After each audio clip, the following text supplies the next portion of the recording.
Right, so I'll just explain shortly about the VMs. I'm running 2 VMs in OpenStack. Uh, First of all, I'll put the VPC, the 4G network core, to be my master node, and the basement unit, whatever it is, doesn't matter. There's other stuff running there, but doesn't really matter. That's going to be the worker node. So I can access one of these through the private network, so you can do the same. And you can also run 2 or 3 more if you want, as much as you wish. So there's no restriction. You can put at least 2, so you can have a master-slave model. So I'll close this up, so we don't really need the dashboard anymore. What I'm gonna do is I'll first access this. Let me close the emails. Let me change the screen. Right, so I guess you can see the terminal better because I increased the font a little bit since the last time. I'm using a big screen, so due to downsampling, these things are becoming a little bit weird if you're watching from a smaller screen like a laptop.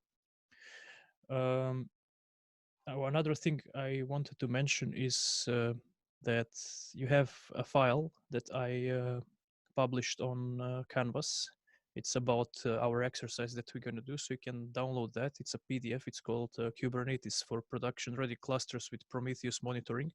So I've described all the steps in details there, and we're going to try to replicate all these steps to make it work. So I've already did it in these 2 machines, and I deleted everything. So I really hope that there's nothing that can interfere with that, and it can be done again. So when you have a fresh machines, I think it's going to be much better. So first thing we need to do is we need to install Kubernetes. So I guess you already have Docker. You just check if you have Docker, because we need also Docker for these things to run. So Kubernetes can use different container runtime environments, and I think it's best to use Docker, as we already have some knowledge about that. All right, so first thing I'm gonna do is I'll just start with installation.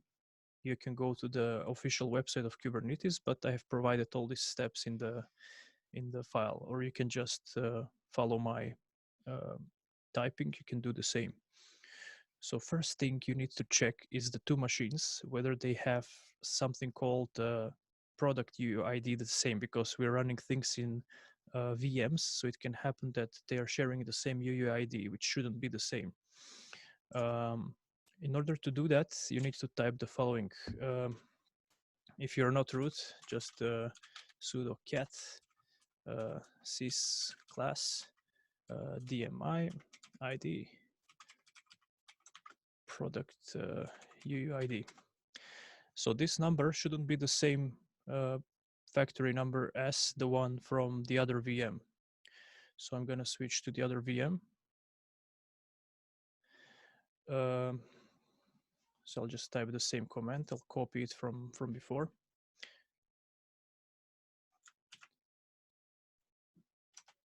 So they are not the same in my case. So usually if you're running this on bare metal, physical hardware with Kubernetes, they're not going to be the same. But if you're running from VMs or other virtual environments, it can happen that these are the same, and that's going to cause some conflict. So it's better if they're different in any case. Okay, so I'm going to go back to the master node. So the next thing you need to do is to install IP tables, ARP tables, and AB tables. I'll just, IP tables is installed by default.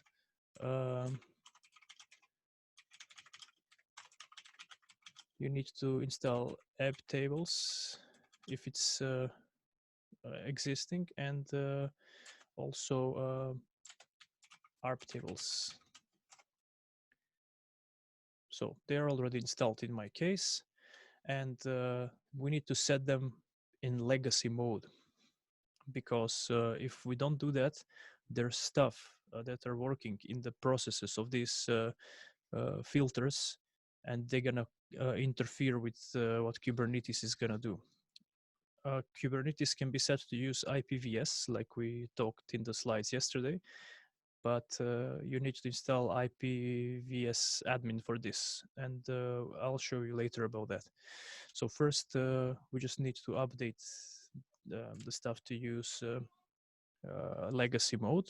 So first, I'll just put the update alternative set IP tables legacy.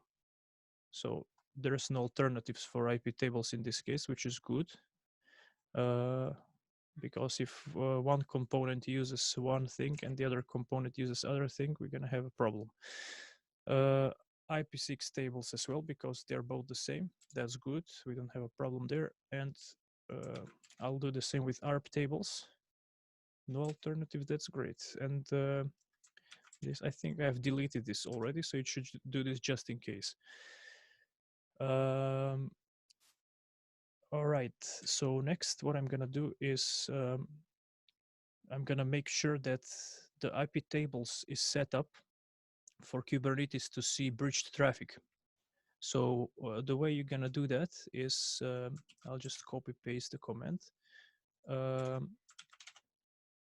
You're gonna add at the beginning of the file in etc cctl.dkts.com.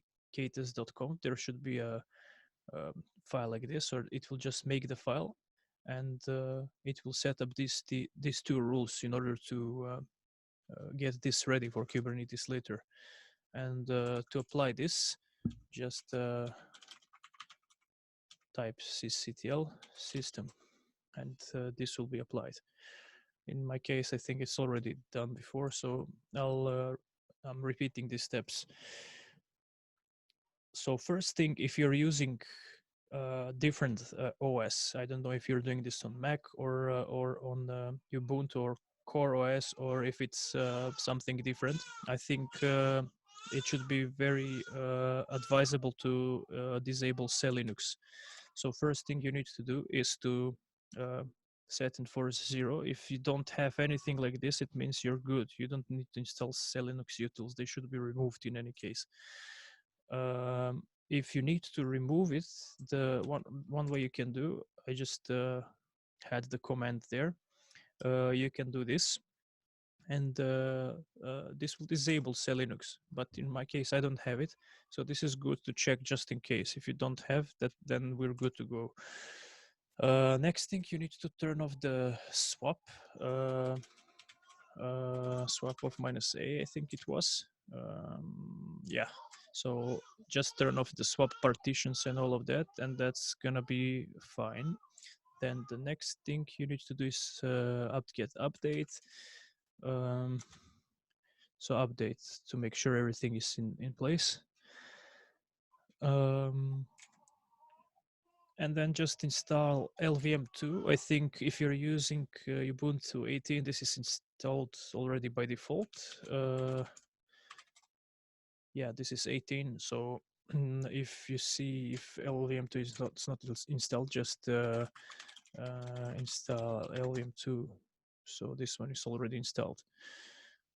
The logical volume manager is going to be useful when you're defining volumes, when you just use different drivers for Kubernetes to have persistent volumes.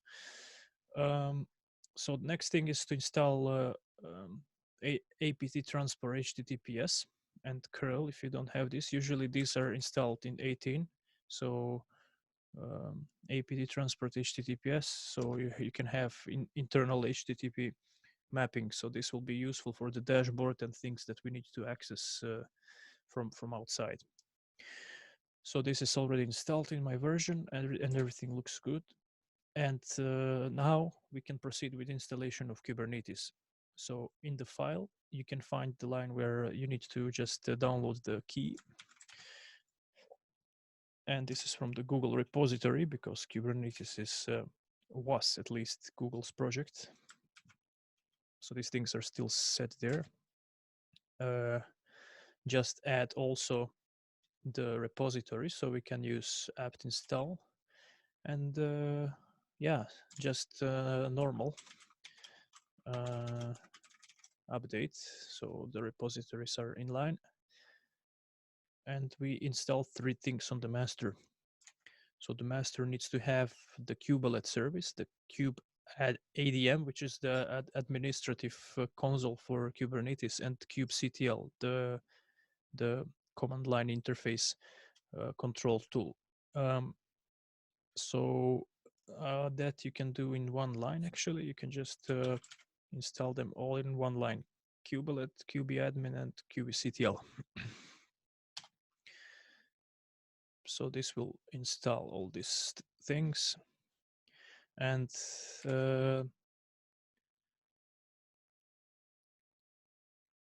we need to enable the kubelet service. Before we do that, we need to put them on hold, because otherwise we're going to have some sort of interference. So we need to reduce the noise before we proceed with running stuff. Okay, so if this is done, you can just enable the kubelet service. You can do, no, not that one. You can do with systemctl. Enable now kubectl. So this is a kubelet, pardon. This is how things are going to be connected through, because the kubelet service is what makes the nodes discoverable between each other. That's the agent which will run also on your minions, workers. So as of version 1.8 from Kubernetes, everything is a worker, the slave nodes. So that agent is going to run there. Next thing you need to do before proceeding, I'm running this as root. If you're running as a non-root, you can actually execute 2 things. You need to create a directory, and this directory will be, I'll just show you. This directory will be in, or I can put like this, home and cube. So you can create that. And then afterwards you need to copy a file which is generated in etc Kubernetes. So if you go to etc Kubernetes, here you have you will have admin.conf, so that needs to be copied. But if I'm root, I'll just run this.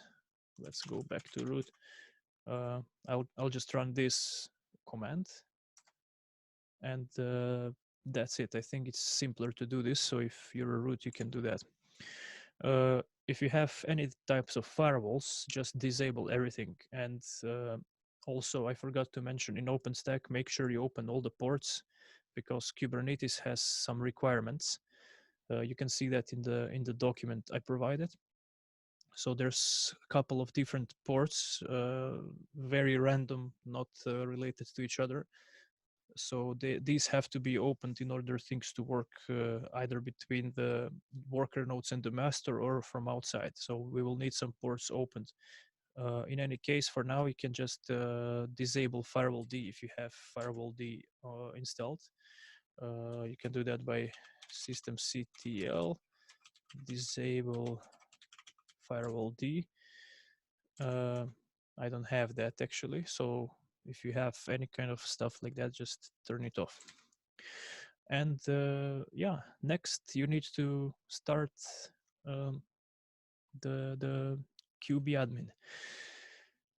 So when you start the kubeadmin, you can either start with sudo, or if you're root, you just start it directly from the root. So it's not suggestible to work from the root here, but if you do, then you can do it. Nobody will forbid that in any case, so we're just testing stuff. But in practice, as a good practice, it's not recommended to run these commands as root. So a kubeadmin init. So I'll just start the Kubernetes administration, and I will assign the pod network interdomain routing subnet. So you just put this classless IPs pod network, equals, so we'll add 192.168.0.0/16. So this is some more or less default subnet that's being used around when you work with the slave nodes.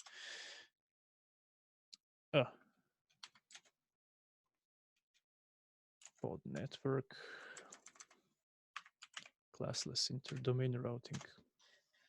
Okay, there are some warnings. It says detected cgroup fs as the Docker cgroup driver. So this is telling you that you can use different drivers for the container runtime, but as Docker is using the cgroup fs by default, it's just telling you that that's it. It's nothing else. So there is a role-based access control by default enabled. So this is running, it's bootstrapping stuff. Now there is some very important part. When you finish this, the QB admin will just generate a token which you need to save. So this last token, this is mine in my case. I need to save this one. So I'll just put it somewhere in a file.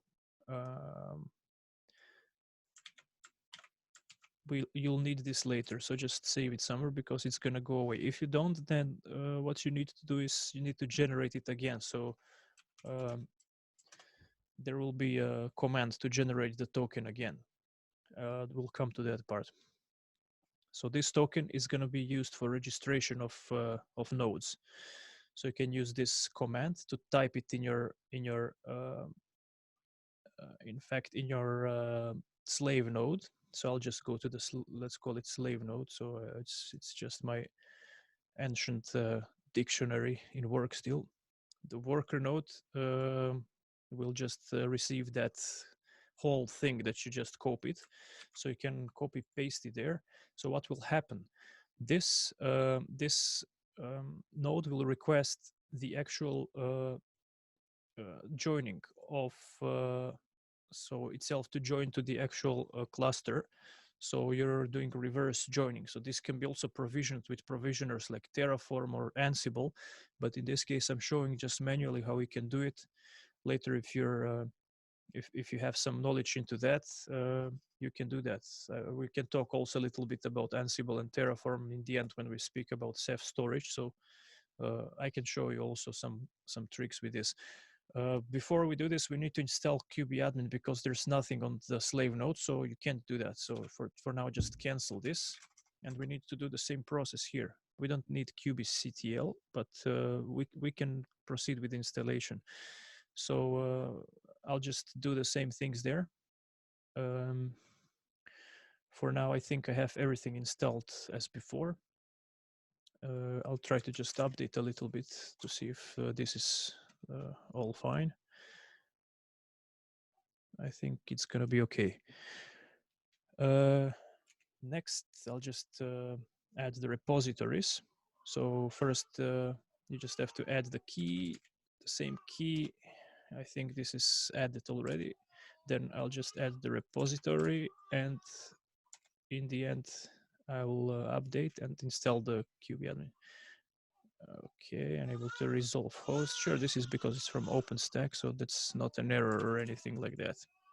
So get updates just in case. Again, everything looks good, and I can install the kubadmin. So just apt-get install kubadmin. So yeah, proceed, please. So now we have kubadmin, and we can use that command from before to sign up to the cluster. So the service discovery will just do its job. The command, where did I put it? There it is. So make sure you have some text editor always open so you can save this stuff in case there is some sort of generated token. One more thing is that these tokens are time sensitive. So if you don't paste it in some time, it expires and you need to generate it again. So let's see if this is going to work. Again, the same story. And what will happen now? So the bootstrapping process does the following. there is a transport layer security in game. So this is done in a secure way. So it's not by default super secure. There's ways how we can establish policies, but these policies are going to be dependent on what you want to do, and also the networking interface. We're going to go with Calico. That one is the best. It's the detailed, so I'll show you also some tricks with that one. So now the node is registered as a worker. So if we get back to the master node, we can go with kubectl get nodes, and we'll see that the baseband unit, the BBU node, is registered.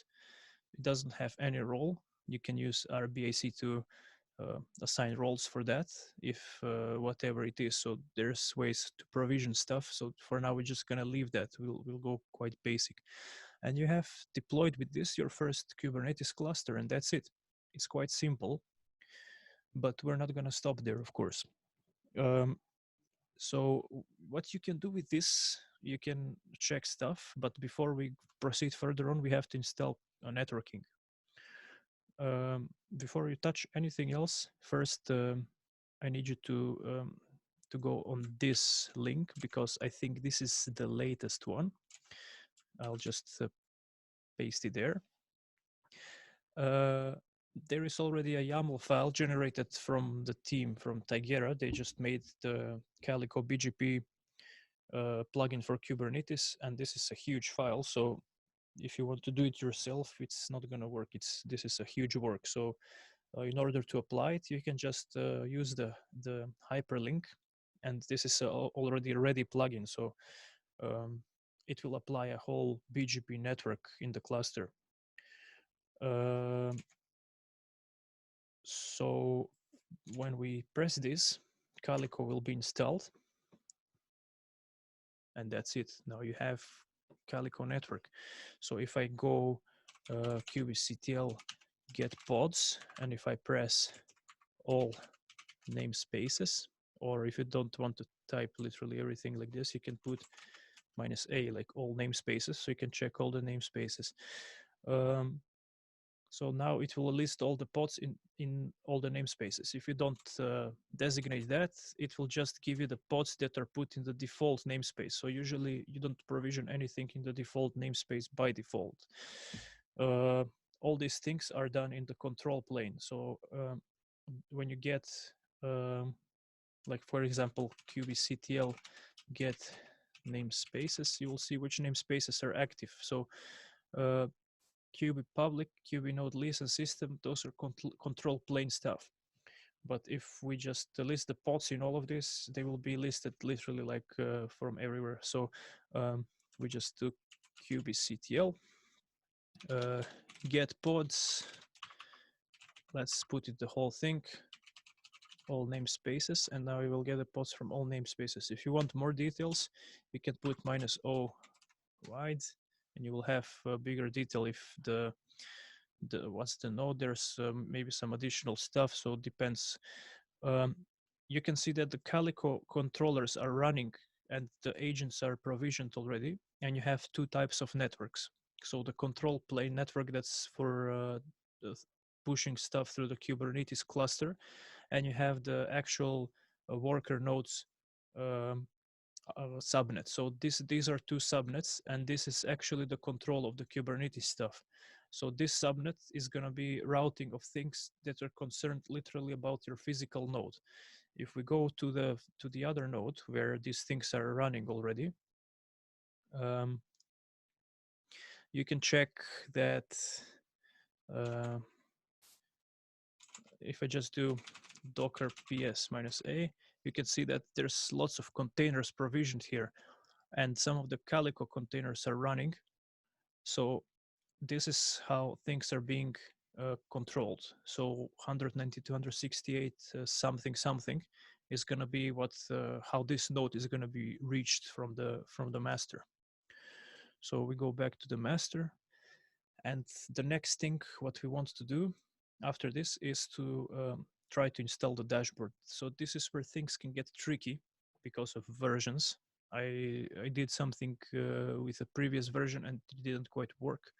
So I had to try different versions and see which works with which. So I'm not sure if I really updated everything in the file I provided for you, but if it's not correct, then I'll make it correct and I will upload the latest working version. So in any case, I hope it works because it worked first time. So if there is something gone wrong, we need to find what's the whole thing. So first thing is we need to pull the dashboard. So that was the first wrong thing. There were two types of dashboards, version 1 and version 2. So if you're using Kubernetes 1.8 and later, then you're going to need version 2. To check that, you just go, I think it was kubectl version, and it means 118. If you're using 116, then I think 1.1 dashboard is going to work for this. But to get the dashboard, I'll just do kubectl apply -f and a link again. So this link is somewhere from GitHub, the official repository for Kubernetes, the dashboard. So version 2.0, there was another non-functional link, so it took me a while to find this. They moved this to some different repo, and that's literally bad. This one works. So if we press this, what's gonna happen? So the actual Kubernetes is gonna deploy a dashboard. So the whole dashboard is deployed now. The dashboard by default designates service user. So this service user is like an admin, but I'm not sure that's the admin that's gonna work. So by default, if you log into that admin, it's not gonna give you all the functionalities. So as you see, that's the service dashboard, and there should be a user somewhere. I think metric scrapper, dashboard key holder, certs, all these things. Yeah, if we log into this is not going to work. We need to create our own user. I got a YAML file ready for this, but I'll show you something else before that, because in order to access the dashboard, you can only do that from localhost. So if we curl localhost port 8001, that's how we're going to access the dashboard. So there's two ways how to do this. Either to use SSH tunneling to create some sort of port forwarding between your computer and the actual master, because this dashboard is not going to run on your public IP. If I go 128.39.121.27, that's not going to work. These things are never published on the public IP. So this is something that's administrative, and it's always accessible from the private network. But there is a little catch now. So this is where the tricky part is. To check the namespaces, we can just type kubectl get namespaces, or there's also short versions of these invocations. You can use just ns. It will give you the namespaces. So as you can see, there is a new namespace created, and it's just for the dashboard. So the dashboard also has a service. We talked yesterday what's namespace, what's a service. That's why that's important to know, because I can't really explain it like this. It's impossible. You need to see a picture and to read about it in order to understand.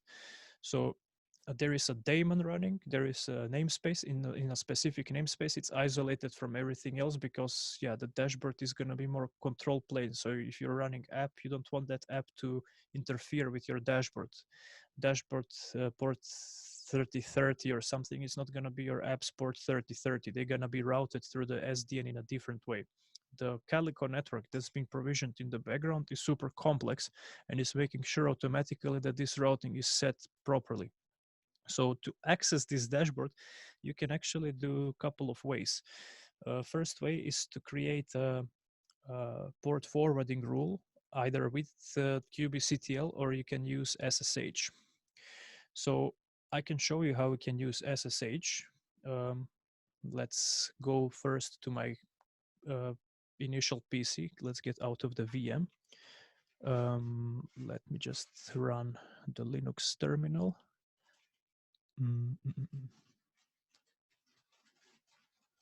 I think it's over here. Okay. Yeah, I think you can see this. So this is my Linux Windows, let's call it like that. From here, I can access the VM by tunneling SSH. So when I access my browser in my PC, I can access the local host of the VM. To do this, you can tunnel the SSH.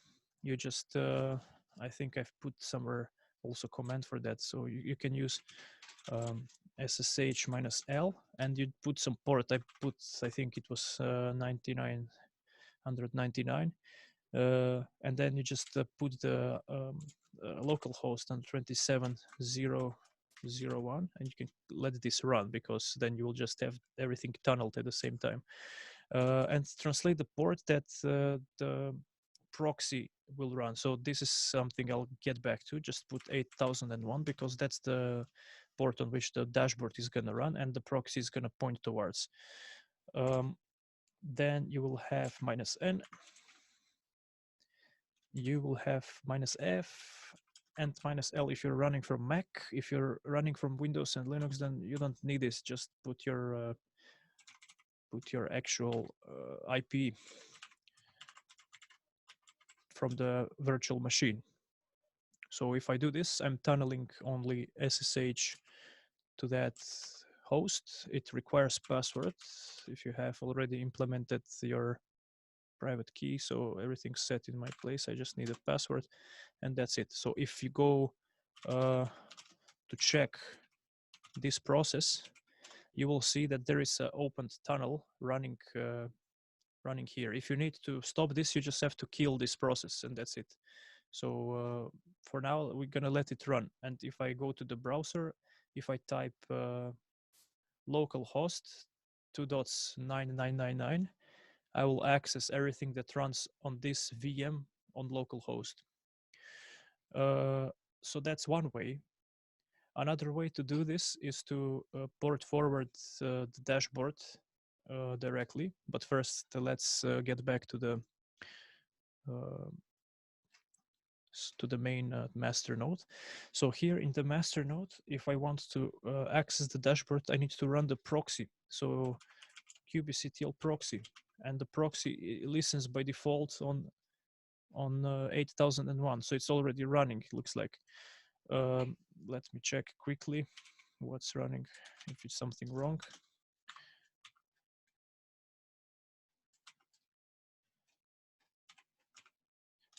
Yeah, something like that. I can grab that. kubectl. Okay. So there is already proxy listening here.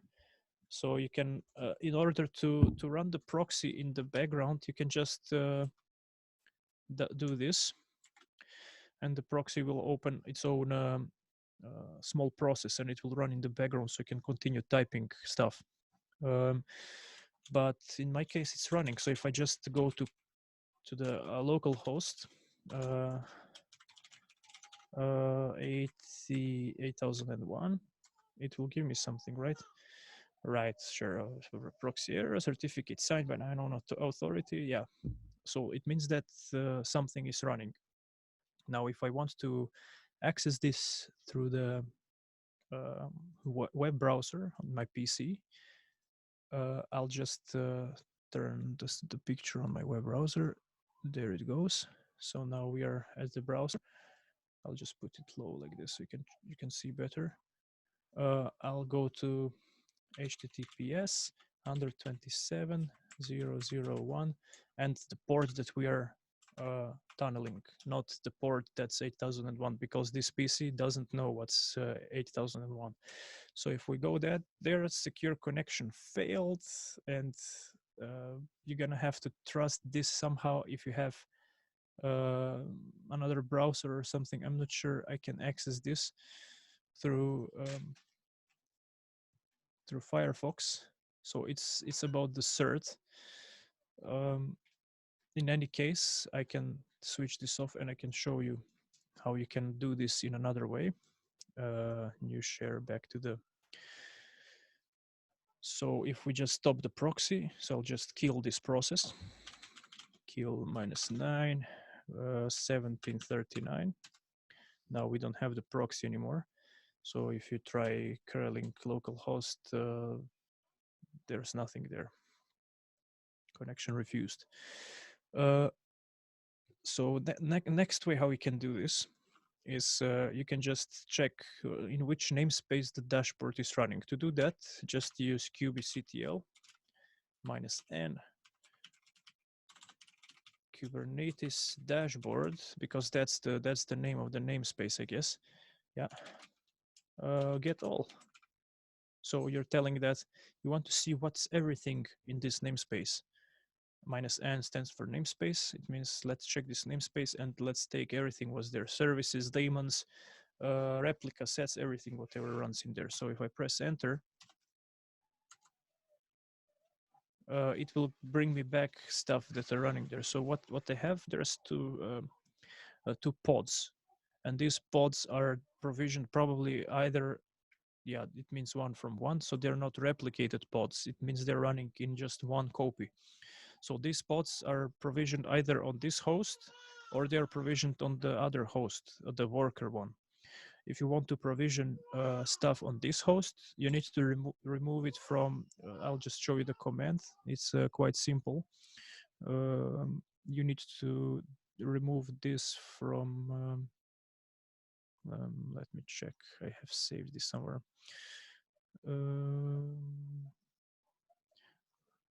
Okay, we will come that later. So it doesn't matter for the time being where this is running on which host, but what matters is which IP address it's running. So which addressing space. So what we can do is we can just describe the namespace. We can use kubectl -n Kubernetes dashboard describe. You must specify the type of resource to describe. API resource for complete list of supported resources. So we need to check the service actually. This dashboard. These are the same because they use the same name. Everything works with names here. Right. So I can see that this is the service of the dashboard, and this is the IP it uses, and this is the port it's using, 8443. So that's where the actual IP is in the backend. In the front end, when it comes to the endpoints, you're using this IP address space that Calico is controlling. So this is your network. You can't ping this because there's isolation, there's policies. So probably from that address you can ping towards this host, but from this host you can't ping towards there. This is a matter of security, and this kind of advanced policy enforcement settings are something that's very, very important. So the only way you can access something there is through 8443. So ICMP is disabled. If you ping this address, it's not going to return probably anything. 192, 168, 147, 66. Now take a look when it returns. No, that would be too much funny. Right, so everything works properly. ICMP disabled, so there's port scanning, stuff like that. It's not going to work. Okay, so what we need to do actually is to forward to this pod. In order to forward, we just need to add the forwarding rule. We just type kubectl -n, specify the namespace, Kubernetes dashboard, port forward, I think it was Kubernetes dashboard, and now we have to paste the descriptor. So the descriptor is usually some random number generated when you're running this stuff. Where is the descriptor? There it is.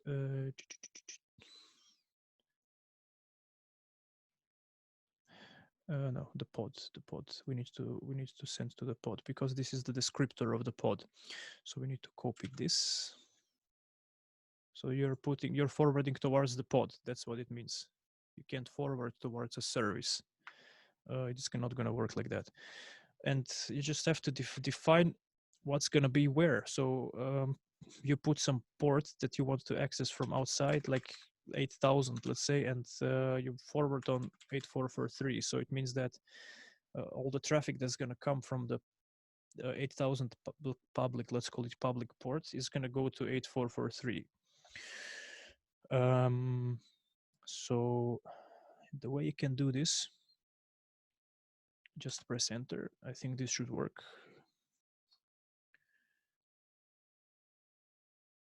Come on, don't betray me right now.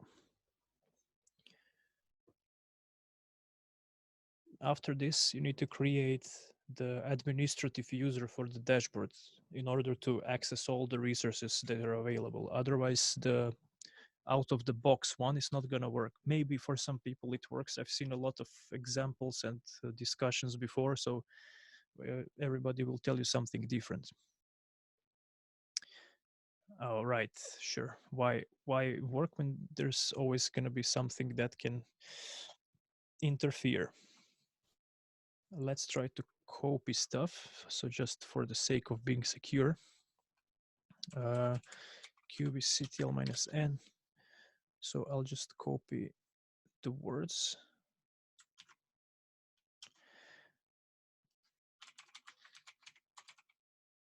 Port forward.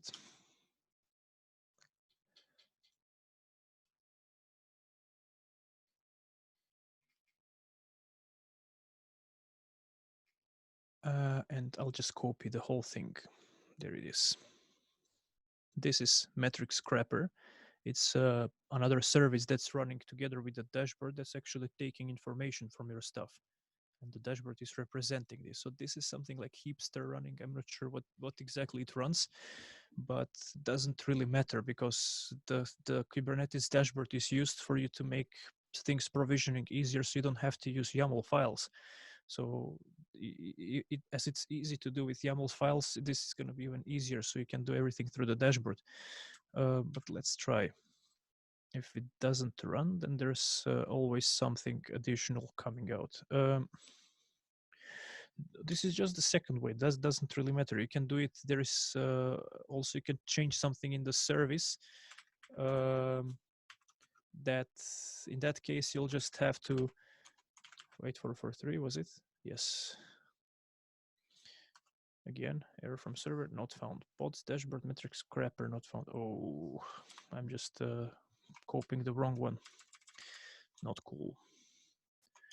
Definitely not cool. So we need this one. Wait. That's not the pod, that's replica set. This is the pod. It says in the beginning, that's a pod, and we need the pod. So we just type this one and we copy paste, and that should be good. That looks fine. Come on, man, please. There is another way. You can also use this node port. So if you use node port, then in that case, you just have to add some YAML files and apply them to your cluster, but that's a little bit more tedious and it requires more attention. So the way that I showed before, I think it should work out of the box. Just tunnel and SSH. If you're deploying your master node locally, then you just go to localhost and that's it. Right, always something. I'm not gonna look for the routes, because if you type IP route, there's a lot of things happening there in the network. You only have 2 different routers from Calico. This is from the 16 subnets, so 2 gateways. They're controlling different things. Then you have Docker, then you have also some other stuff from the Kubernetes virtual interfaces, the 2 bridges. 17 is from Docker, I think. So yeah, link down. Looks like these are turned down for some reason temporarily. Yeah, and there's 1601. I think this is the one that Kubernetes uses. It maps directly to the physical interface. So we don't touch the network. You can just enough forward traffic through SSH, just tunnel it, and that's it. Okay, so next what we're gonna do, I'll just show you how we can install Helm. So to install Helm, you need to use Snap, and you'll just install Helm through Snap. You don't need anything special. Snap install Helm. You can use the classic version. Oh, help. Nope. Helm is already installed. See snap help refresh. So yeah, you just press that, it will install Helm. So Helm is the package manager. We explained it yesterday in the lecture. What Helm does is it can help you install stuff out of the box much easier, so you don't have to build everything from scratch with YAML files. In this case, we can use it to install the persistent storage. But nevertheless, I'll just first run the proxy before anything. So I'll just go kubectl proxy, and I will add something like that. So proxy is listening on localhost 8001. And if I go back to my Linux Windows or Windows Linux, we still have this. So if I go curl localhost 9999, so that's actually your website where you're gonna access stuff through your forwarded ports. If I go to the browser, I will need to use a hyperlink to access that. So there's some debate whether this is the hyperlink or another one. So that was the problematic part. I'll just switch to the browser quickly. There it is. So I'll use this. And usually this hyperlink means something. So the hyperlink refers to the service running in the backend. So in the front end, you're accessing literally the local host and the port. This is in our case the translated port, but you're accessing the namespace that's for the dashboard. So if you can see here, it's the Kubernetes dashboard, which is it has its own service running and HTTPS. So we kind of have to use HTTPS, I think so. And if we just press enter, still secure connection failed. Maybe you can use Google Chrome for the time being. Check if that works for you. But this is the way it's done. So come on, don't be so rough. You should allow some insecure connections. It's just fine. Okay, let's go back to the Kubernetes master. So in this case, you can add more nodes if you have VMs in the cluster. That will help you progress further. And now let's install the persistent storage with Helm. If you finished the installation of Helm, what we can do is I can show you first how to get the secrets in order to log into the dashboard. So when you get to the dashboard, what you need to do is kubectl get secrets. So you have secrets, the default token, but you need to get the secrets from other namespaces. You'll need the secrets from the dashboard. Where is the dashboard? Okay, let's filter this a little bit. I have a command for that. I think I wrote a small script. You can use something like this probably. kubectl -n, just the kube system describes secret. So it will take the secrets from the kube system, but I'm not sure that this is the best way to do it. Another way you can do this is you can just, let me check.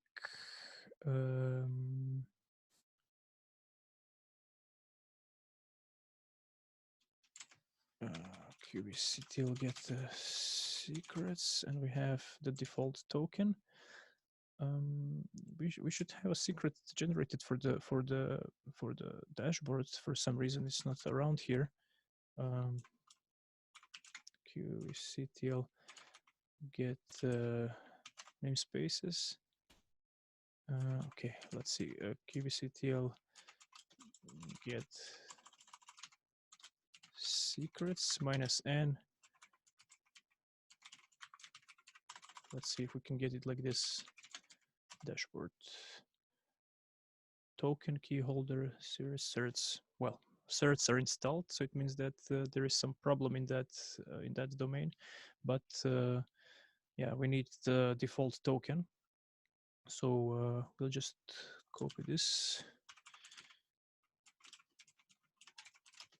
Describe. Oh, pardon.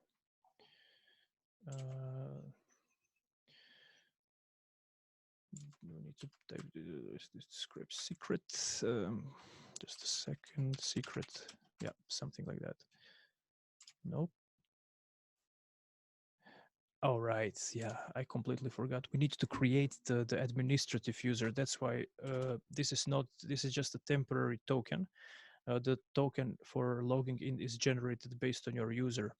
So there's a couple of ways to make an administrative user. I have one in the file here. Let's check the file. So in this case, you can create a dashboard admin, and the dashboard admin will be part of the Cube system. So I think this is wrong. We need to correct this into Kubernetes dashboard.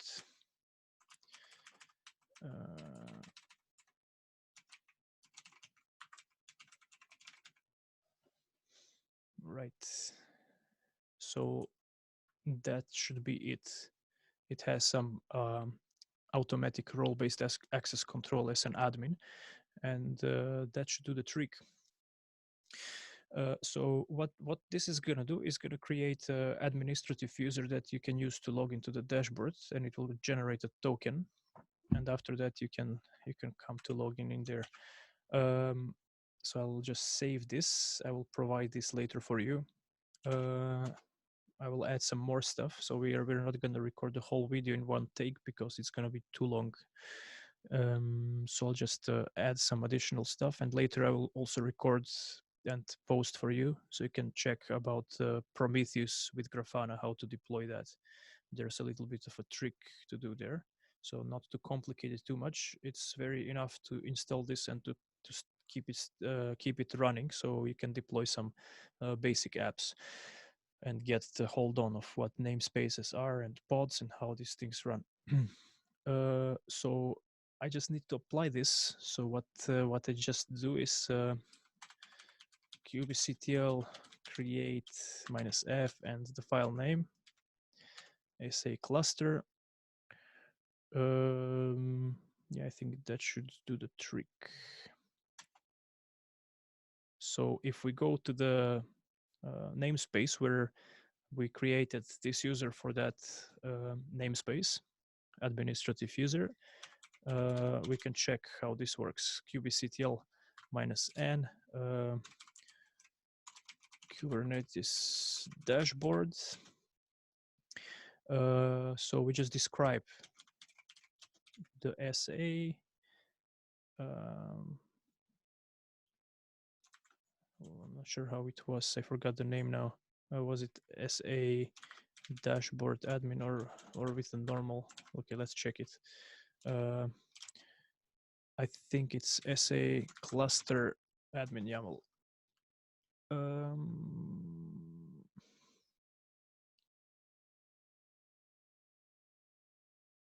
Yeah, okay, that's how it is with underscore. kubectl -n Kubernetes dashboard. Describe SA dashboard admin. We can check this actually. So if I just type kubectl -n the namespace Kubernetes dashboard, and I go with get SA, so it will tell you everything you have there. So the default is it doesn't really work for some reason. I don't know why. So you have to have your own admin. So this is the one that we created, and right, let's get there and see what that works. So just go kubectl -n Kubernetes dashboard. So that's the namespace where these things are. Describe dashboard admin. The server doesn't have resource type. Dashboard admin. SA dashboard admin. So here you see you have some stuff. There's tokens already generated. That's the namespace where it's running. So we need to get the token. So we just copy this kubectl -n Kubernetes dashboard describe secret, and we just type this dashboard admin token, and there's the token you're going to use to log into the dashboard. So when you access the dashboard, you use this token to log into your dashboard. So let's try to access the dashboard before. Maybe I should have installed some other browser. I'll just put Chrome in the meantime, because I never use Chrome. It's just eating too much RAM. But looks like Firefox is becoming the same lately, so it doesn't really matter anymore. Everything is taking away from your precious memory. I'll install the Chrome and let it install by default. And next thing I want to do is run the proxy. I think it's already running, if I'm not mistaken. There's some message. No. The proxy is running by, okay, Chrome is installed. We'll check that later. Netstat minus TNL or something. We can go grab kubectl. Yeah, so proxy is running already. We have our tunneled ports. So we're gonna go to the browser and try to access this from outside. Let's try Chrome. No, this is actually the Firefox still. Where's the Chrome? Let me check. There it is. Welcome to Google Chrome.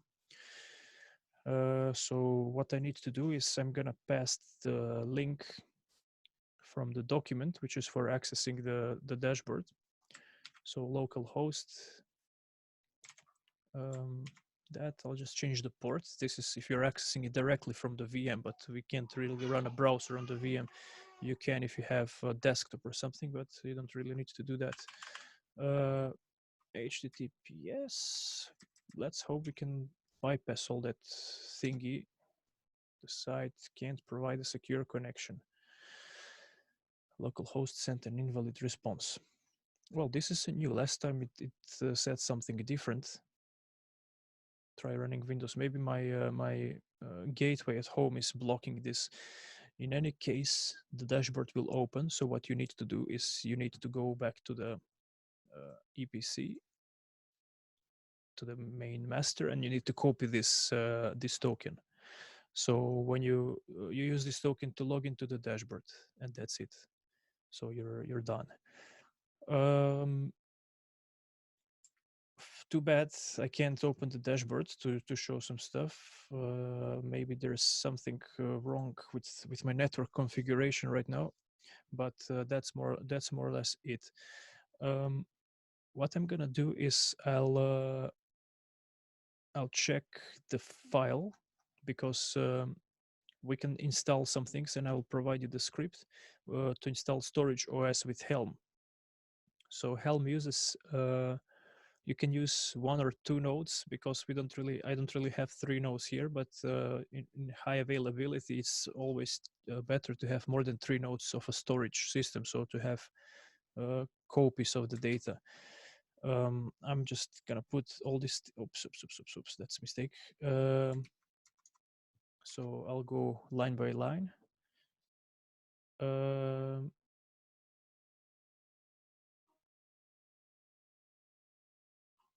And I will just install Helm install, and I'll use Storage OS, the public repository image. storage OS, and I'll name it storage OS. You can use CephFS, you can use GlusterFS, doesn't really matter, but I think this one is much simpler to configure, so you don't need to bother about configuration too much when you're testing stuff, at least. Namespace, we're gonna create also the same, so we can distinct it. Namespace storage OS. We're gonna add set cluster to join, and we're gonna name it like node 1 and node 2. We don't have node 3. You can add node 3 if you have 3 nodes. So it will run on your main server and it will run on your slave. So after that, you just need to add, oops.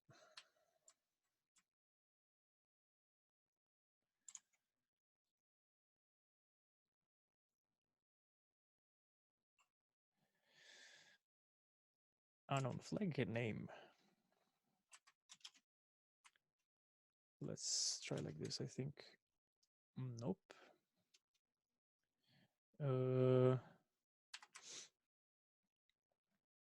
Or I've typed this with 1 if I'm not wrong. Usually it's with 2, but as in set, no, it's with 2. Well, that's weird. You can do this also through the dashboard. You don't have to do it through command line. It's much easier to do this through dashboard. But I can't access the dashboard at this point. What else we can do? You can add file. So instead of doing this, just create a file storageos.yaml, and in the file you can add something like that to create a class. And this class is gonna be your volume actually. You're gonna use a file system like ext4, and then you need to add that on a place somewhere. So it's usually good if it's put on some better disk like RAID or SSD or something, if you know where it's mapped. Then what you need to do is also add some stuff like to make the default one. So the class needs to be default class, and you can do that through kubectl patch after this is applied. Like now you can patch the class storage class. So that class is actually something we put in the file. So that class will be patched through this command.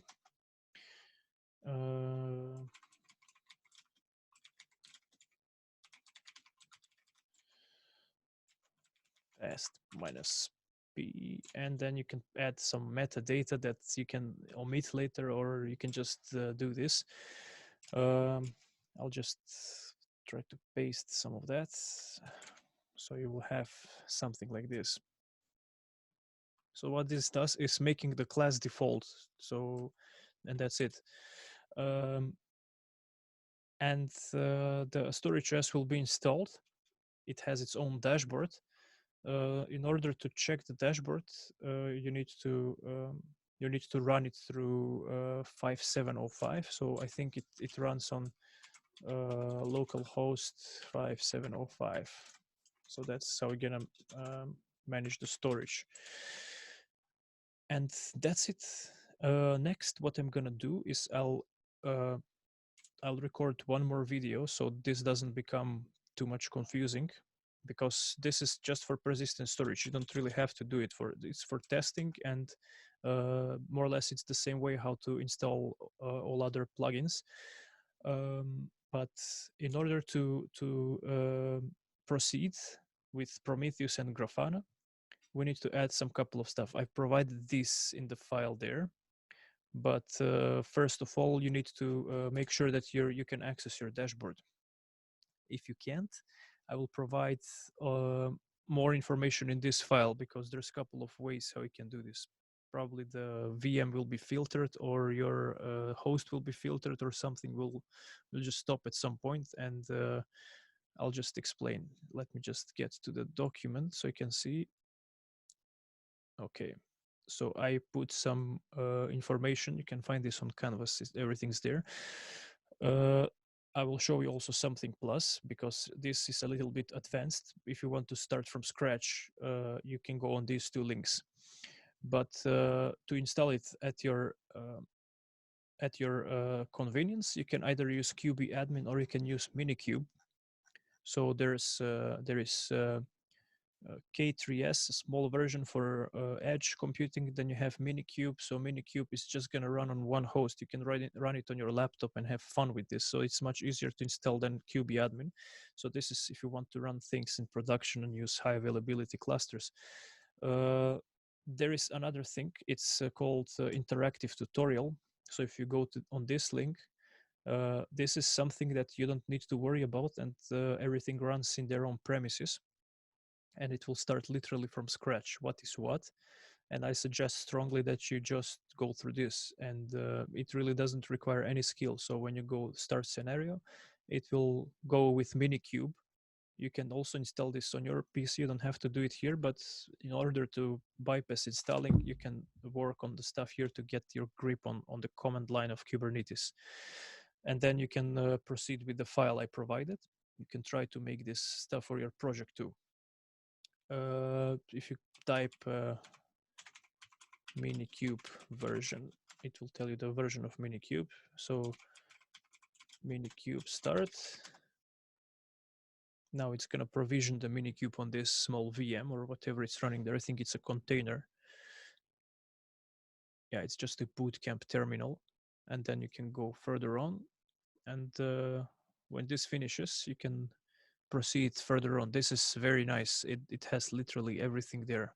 If you go through the whole thing, it's very basic, and you'll get quite a good grip on the stuff with this interactive tutorial. There's some message.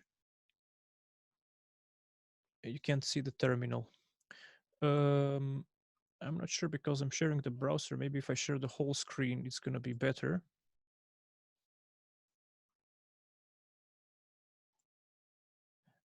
This is the website they have. So you can go through this. If you go to the kubernetes.io, there is a tutorials tab. You'll find this there. Just try it. It's quite basic stuff. So this is finished. Let's try kubectl version. It will tell you also 1.17.3. So it's a little bit older version than the one I use. There's also this thing. You need to get the right version for the things to work. So there's some cluster, I guess, already. Let's check that. kubectl cluster info. It tells you where it runs. You can check the nodes. kubectl get nodes.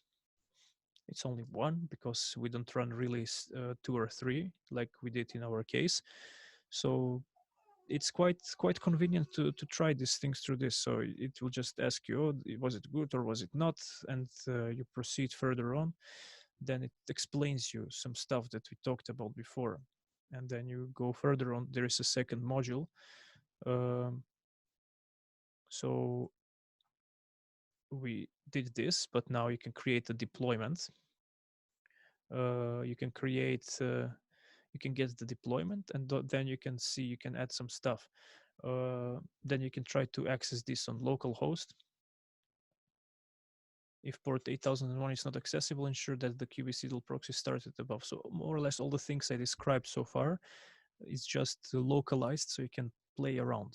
You don't have to use your VMs and do complex installations. If you want to try the real deal, then you can proceed with the way we did this. And I will provide you an updated version of this document, because I think the one that I have is a little bit newer than the one you have up there. There's some differences in links here, because if you pull, let's say, the Calico, it will install you the latest version, but you don't want the latest version. This is, I think, 3.5. It will install you 3.9 otherwise, and that's not good. So there's some stuff like links here for the dashboard. Also, the dashboard has a couple of versions. So I'll make this completely right and update it on Canvas, so you can just literally go step by step. I put everything in structured manner, so you can deploy without a problem. So this is for practicing. And in project 2, you can use these principles to do to do the deployment literally.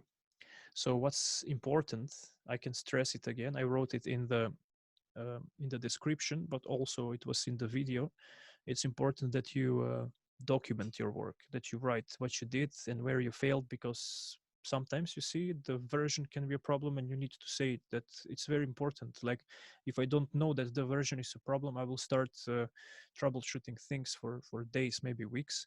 But if I can read it from somewhere and know that the version can be a problem, then that's a thing. Like, for example, another thing is that if you use typical HTTP here, you're not gonna access anything. This is working with HTTPS. It pushes certificates, so it's a secure architecture.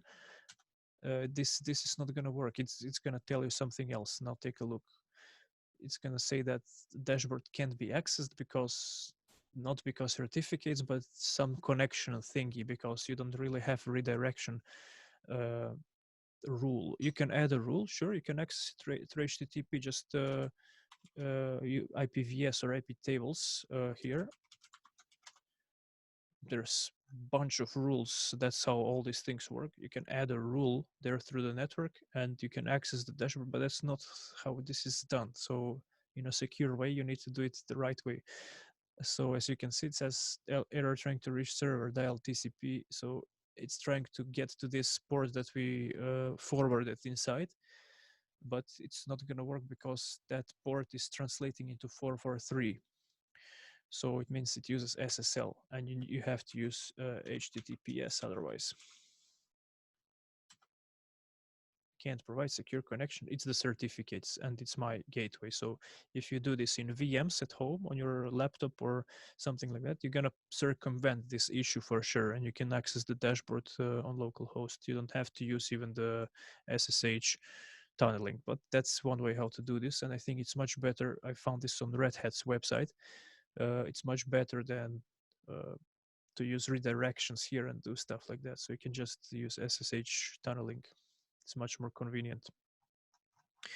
So that's it. I will just add a couple of more things in the document, and you can get a grip a little bit on this part here. So I will, in the meantime, I will provide some additional details for this and the project. So I'll write in the document what you can do with this and the project. So literally you can choose what you want to do, and it shouldn't be the same thing as before.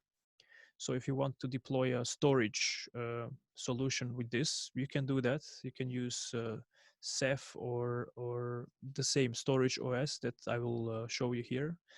There will be some problem eventually, of course. Nothing goes smooth in this job, but yeah, this is also good for you to practice. You can try the same thing we did before with Docker, with the web servers. You can do the same here. It's quite simple to do, and on top of that, you can add monitoring. So it's very good stuff. Right. So I'll upload this video as well, and I will record more. So I'll do the further stuff, so we don't have everything cluttered in one. And yeah, I think the last time the video was too long, so I had to split it in two, but I didn't do that, so it took quite long to upload. It wasn't about the size, but the length. So we shouldn't keep the videos very long. In any case, check this and go through the whole thing.